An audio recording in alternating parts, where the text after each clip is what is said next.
Success of two brothers. Kismatpur नामक गांव में आलोकनाथ बोलकर एक बूढ़ा किसान रहता है।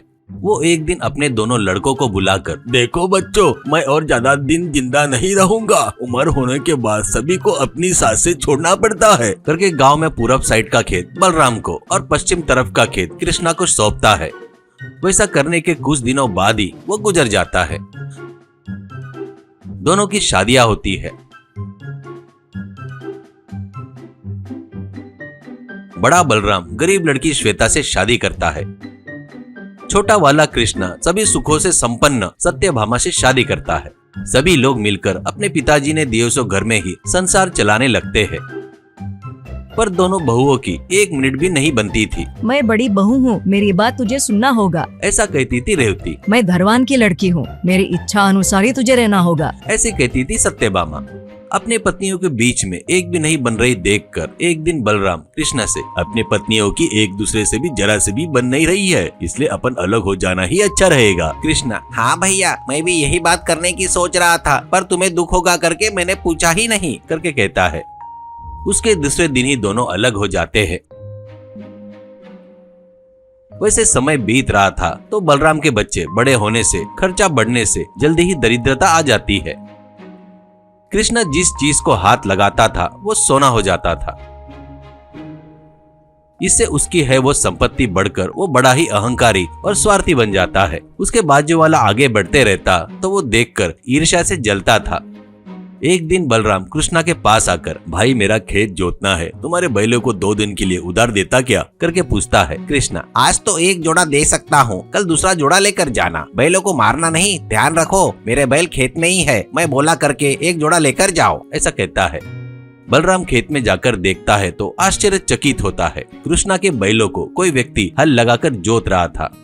बलराम उसके पास जाकर, ये मेरे भाई का खेत है, तुम कौन हो और ये खेत क्यों जोत रहे हो करके पूछता है। वो हंसकर, तुमको पता नहीं क्या, मैं तुम्हारे भाई की किस्मत हूँ, इसलिए तुम्हारे भाई आराम से बैठा है तो मैं उसका खेत जोत रहा हूँ करके कहता है। वो, तो मेरी किस्मत कहाँ है करके पूछता है बलराम। तो वो, क्यों पूछ रहा है उसके बारे में, वो आलसी है, वो देख रहा है ना घास का ढीक उसके पीछे सोकर है, उठने का नाम ही नहीं ले रहा है, इसलिए तेरी गति ऐसी है, हो सके तो उसको उठा, ऐसा कहता है छोटे भाई की किस्मत। वहाँ पर जाकर देखकर, ये क्या कर रहा है सो काम, कहते हुए बलराम एक लंबी छड़ी लेकर उस घास के ढीक के पास निश्चिंत सो रहे अपने किस्मत को देखता है। 2 मार लकड़ी से मारने पर बलराम की किस्मत उठकर बैठकर, मुझे क्यों मार रहा है बगैर किसी कारण के, मैंने क्या बिगाड़ा है तेरा, ऐसा कहता है। वो, और क्या करना है, तेरे साथ वाला मेरे भाई को बिठाकर खेत जोत कर दे रहा है, तू निश्चिंत होकर सो रहा है, तू निश्चिंत होकर सो रहा है क्या, तेरे को खत्म करता, रुक जा कहकर बलराम मारने के लिए फिर से लकड़ी उठाता है। तो वो, अरे रोक रोक, मेरी बात सुन, मुझे एक खेत का काम पूरा नहीं आता, कोई व्यापार है तो मेरा दम दिखाता, ऐसे कहता है किस्मत। व्यापार क्या, मेरे पास इसके लिए लगाने के लिए लागत ही नहीं है तो मैं व्यापार नहीं कर सकता, ऐसा कहता है बलराम। मैं तेरे साथ हूँ तो और क्या लागत चाहिए, पुराने कपड़े का व्यापार कर, मिट्टी का व्यापार कर, कुछ भी व्यापार लगाए तो तेरे जिंदगी में लक्ष्मी का तांडव कराऊंगा। मेरी ताकत देखना है तो तुरंत अपना सामान वामान लेकर शहर के लिए रवाना हो जा, ऐसा कहता है किस्मत। बलराम शहर जाते वक्त घर के छत के ऊपर से रोने की आवाज सुनाई देती है। बलराम सिर उठाकर देखता है तो घर के छत पर से लटकती हुई एक भयंकर आकार की औरत दिखाई देती है। तो बलराम, कौन हो तुम माँ, क्यों रो रही हो, इस घर में कब आई हो करके पूछता है। वो, अरे बेटा, मैं पहले से ही इस घर में आश्रय लेकर रह रही हूँ, मैं तेरी बदकिस्मती हूँ, इतने सालों तक बढ़िया आराम से रह रही थी, अब मुझे छोड़कर जा रहा है क्या, ये क्या सही कर रहे हो क्या करके और जोर जोर से रोने लगती है। तुम हो क्या बड़ी माँ, तुम मेरे साथ नहीं आई तो मुझे क्या सूझेगा माँ, आ इस डब में बैठ जा, मेरे साथ लेकर जाऊंगा, कहते हुए बलराम वहाँ पर रखे एक बड़े ड्रम को लाकर वहाँ पर रखता है। तो उसकी बदकिस्मती ऊपर से खुशी से उतरकर उस ड्रम में कूदकर बैठ जाती है। बलराम तुरंत उस ड्रम का ढक्कन लगाकर ताला लगाकर अपने बाड़े में ले जाकर एक गड्ढा करके उसमें वो डब्बे को गहराई में गाड़ कर, हमेशा के लिए यहीं पर रहना, फिर दिखी तो चमड़ी छिल डालूंगा करके परिवार के साथ शहर में जाने को निकलता है।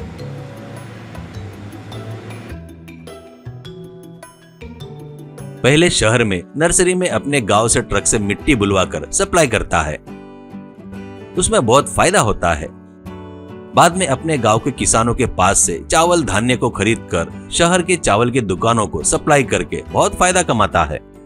एक दिन अपने गांव में कपड़े बनाने वाले बहुत सारे कार्मिक है, इसलिए शहर में कपड़े के दुकानों को सप्लाई करना चाहिए करके सोचता है।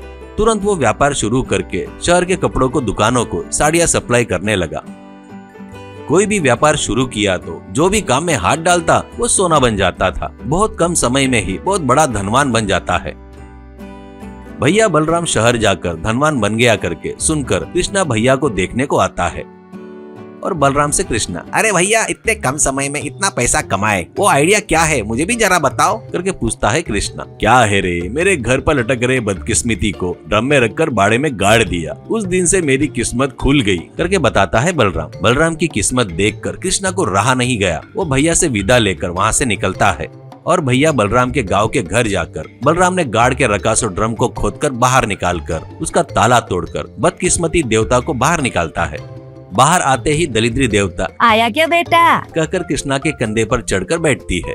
मैं तेरा नहीं हूँ, उतर उतर, तेरा जो है वो मेरा बड़ा भाई है, शहर में है करके चिल्लाता है। उस हरामखोर का नाम मत ले, तू ही अच्छा है, तू ही कितना दयावान है, मैं अब हमेशा के लिए तेरे पास ही रहूंगी ऐसा कहती है बदकिस्मती। भैया की तरक्की देखकर जलने पर बराबर सजा मिली। कृष्णा अपने कंधे पर से बदकिस्मती को उतार नहीं पाया। जल्दी ही उसकी पूरी संपत्ति वगैरह सब चली जाती है। ससुराल में गया तो वहाँ पर उसको बहुत ही हीन भाव से देखते हैं। कृष्णा बहुत दुख सहन करता है। कुछ ही दिनों के बाद वो किसी को कुछ भी नहीं बताकर सन्यासियों में मिल जाता है।